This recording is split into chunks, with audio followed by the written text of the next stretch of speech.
Dear students, today we are going to discuss about introduction of anthropological linguistics.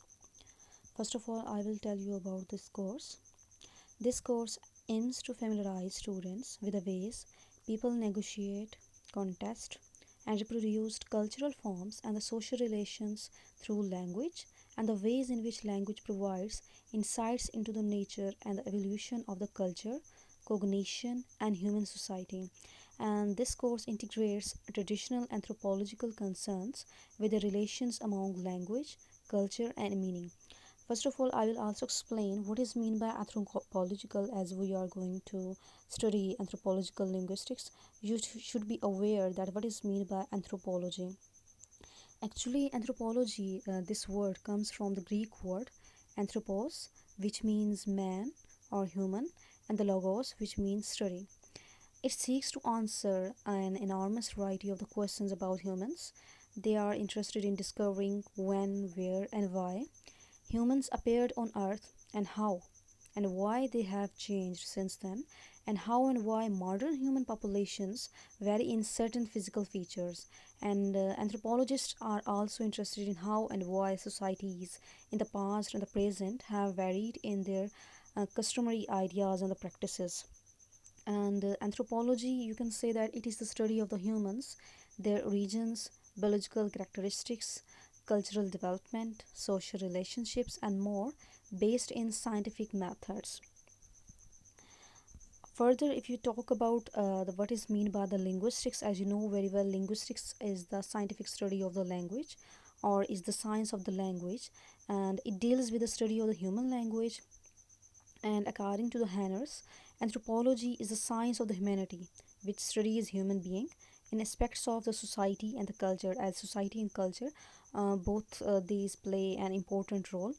The linguistic anthropology, you can say that it is the study of the how language is used in everyday life and how it is integrated into the various cultures around the world. Further, if you will talk about the aim of this study, you can say that the aim of this study is to understand why the people of a culture do a particular thing, like based on the Sapir-Whorf hypothesis. They propose that the people of the different cultures think and behave differently because the language that they speak require them to do so. And in other words, the way individuals view the world around them is affected by the language they use to interpret their world. Here, I would like to explain Sapir-Whorf hypothesis more in simple explanation. Actually, if you talk about the Sapir-Whorf hypothesis, first of all, we can say that actually the culture refers to the values, norms, and beliefs of a society. For example, our culture can be thought of as a lens through which we experience the world and develop shared meaning. And it follows that the language that we use is created in response to cultural needs. In other words, there is an obvious relationship between the way in which we talk and how we perceive the world. And one important question that many intellectuals have asked is how the language that our society uses influences its culture. And anthropologists and the linguist Edward Sapir and his student Benjamin Worf, they were interested in answering this question. Together, they created the Sapir-Whorf hypothesis. Edward Sapir and the Benjamin Worf. Sapir was the linguist, and his student was a Worf. That's why it is known as the Sapir-Whorf hypothesis, and which states that how we look at the world is largely determined by our thought processes, and our language limits our thought processes, and it follows that our language actually this shapes our reality. Or in other words, if you can say that the language that we use shapes the way we think and how we use a word. Since the Sapir-Whorf hypothesis actually theorizes that our language use shapes our perspective of the world, and it follows that the people who speak different languages have different worldviews. Here, I would like to explain another example about the Sapir-Whorf hypothesis. You can say that an example for the Sapir-Whorf hypothesis would be the word fireman. There's a word fireman which, thanks to the suffix, you can say that there is a prefix and the suffix. Prefix that comes before the root word, and the suffix, as you know, that comes after the root word. In the fireman, there is a word man. it makes the listener associate that the profession with man.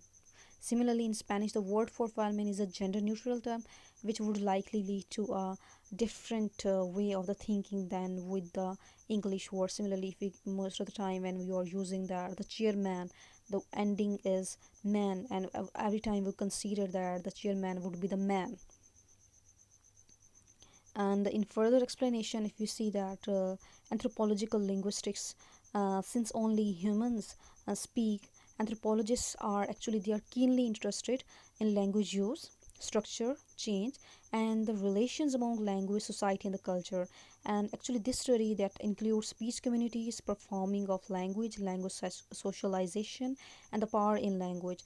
I will explain all these terms one by one. That what is mean by speech community, performing of language, language socialization, and the power in language. For example, if we will talk about the speech community, what is mean by speech community? And you can say that the definition of a speech community actually it is a group of people who speak the same language, and they share the same words and the grammar rules. An example of speech community, you can say that is the group of the English language speakers throughout the world. And the next is the performing of a language. Performing is a language or the linguistics performance. You can say that the term this linguistic performance or the performance, it was used by the Noam Chomsky in 1960s to describe the actual use of language in concrete situations, and it used to describe both the production, sometimes called parole, and as well as the comprehension of the language. There is the language, and the second was the parole, that how we are using the language. And the next is the language socialization. Language socialization is it actually it refers to the reciprocal process of the learning to use the language in given society and becoming a member of that society through the use of the language. And the process of acquiring language is deeply affected by the process of becoming a competent member of the society. There is a difference in language acquiring and language acquisition or the language learning as well. And the next is power in language. The power in language is actually, or LP is a measure of one's ability to communicate effectively in given language, and specifically one that is not native to the speaker. And in language power consists of the two key components. Number one is an ability to speak and be understood, and an ability to listen and understand. And further we are going to explain the speech communities. Gompers in 1966 68, he said that this universe is a speech community, and any human association characterized by a regular and the frequent interaction by the means of the shared body of the verbal signs and the set off from similar association by significant differences in language uses. And the concept speech community actually it's initially focused on language system, relationships, and the boundaries, and it expanded to include the notion of the social representation and the norm in the forms of attitudes, values, beliefs, and practices. Now we are going to talk about the performing of the language. The performing of the language can be separated to conversation as a culture and the gesture. Both these things are included in the performing of the language. If we talk about conversation as a culture, Goffman studies of the orderliness of the interaction based on his own observation, and that revealed that important ways we could look at how people actively collaborate in the everyday presentation and interpretation of selves and activities, and how interpretations and mediated through the conventions learned over multiple prior context and experiences. Actually, whenever you are using language, whenever you are uttering some type of words, your social and historical context that matters a lot. Because for example, you are living in a specific society, of course your word choices, and of course your attitude, your physical expressions, or you can say that your body language or your non-verbal words, you can say the non-verbal signs, every time you will express your society, you will express your culture as well. How to speak our your elders, there are different examples. For example, in America, you are always referred to your elders as a man or sir, and you must be respectful. And it is polite to assist them with their tasks. Be respectful at all the times. When riding in the car, it is polite to let the elder sit in a front seat. And asking marital status is considered rude. Whenever you are going to ask to someone whether they are married or not, it is considered as rude. These are the, you can say that.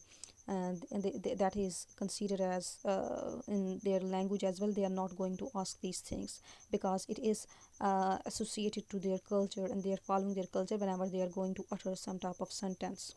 And now there is an example from the Japan. And in Japan, respect for your elder is a huge concept, and you may bow them when saying hello or goodbye. And when addressing your authority members, you would use a word in Japanese that means thank you for working for us. And while talking to your mom, you would say mother instead of mama. And if you're speaking to an elder, you might say their name with Sam at the end as a sign of the respect. And often in high school or the middle school, students will refer to the older students as Senapai, which means a sign of respect. Senapai is like that master or the teacher. If you don't call them by their titles, it will be considered inappropriate. And similarly, another example from Philippines, the first sign of respect to your elders in Philippines is when you meet them, and this is a sign of putting their hand on your foot. And the word for the respect in the language would be po, and it is po like actually you are saying that that is your master or that is your officer, and it is used in a lot of the settings. And when your elders ask you to do something, it is called utos, and if you refuse, utos means that command, and if you refuse, it is very useful. And similarly in Pakistani culture as well, you are going to every time you are going to respect to your elders and your teachers and your parents.